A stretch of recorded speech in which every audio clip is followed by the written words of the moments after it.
আসসালামু আলাইকুম গাইস। শরীয়তপুর চরপালং আজকে একটা মর্মান্তিক ঘটনা ঘটছে।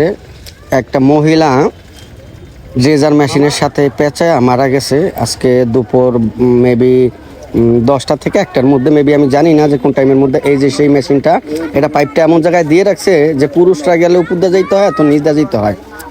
কিন্তু মহিলাটা বোরকা পরার কারণে উনি অ্যাকচুয়ালি পিছন দিয়ে যাইতেছিল। এই যে এই জায়গাটা দিয়ে, এই যে দেখেন ওই যে রক্ত পড়ে আছে এখনো। আমি ভিডিও করছি বিকেল 5টায়। এই যে এখনো ওই যে তার জামা জুতা ছিঁড়া পড়ে রয়েছে, এই যে জামা কাপড় ছিঁড়া পড়ে রয়েছে। খুবই মর্মান্তিক একটা ঘটনা, মানে কি বলবো, বলার মতো ভাষা নাই। দেখেন কি অবস্থা, আল্লাহ, মানে কি বলবো আসলে। ওনার বাসায় গিয়েছিলাম, যে লাশ অবশ্য এত মানুষের মধ্যে ভিডিও করা যায় না, খারাপ দেখা যায়, এই জন্য ভিডিও করি নাই তখন। এখানকার ভিডিও করছি যে রক্ত পড়ে আছে, দেখেন এখনো তাজা রক্ত। উনি ঘটনা ঘটছে আরো 4 ঘন্টা আগে, 4 থেকে 5 ঘন্টা আগে, এখনো রক্তগুলা খুবই তাজা।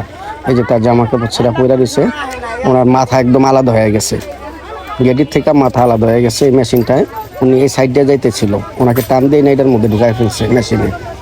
এই যে মানুষ যেখানে সেখানে ড্রেজার মেশিন বসায় রাখে, মানে পাবলিকের কোনো সেফটি নাই, মানে মানুষ ক্ষমতার জোরে যার যা মন চায় তাই করে।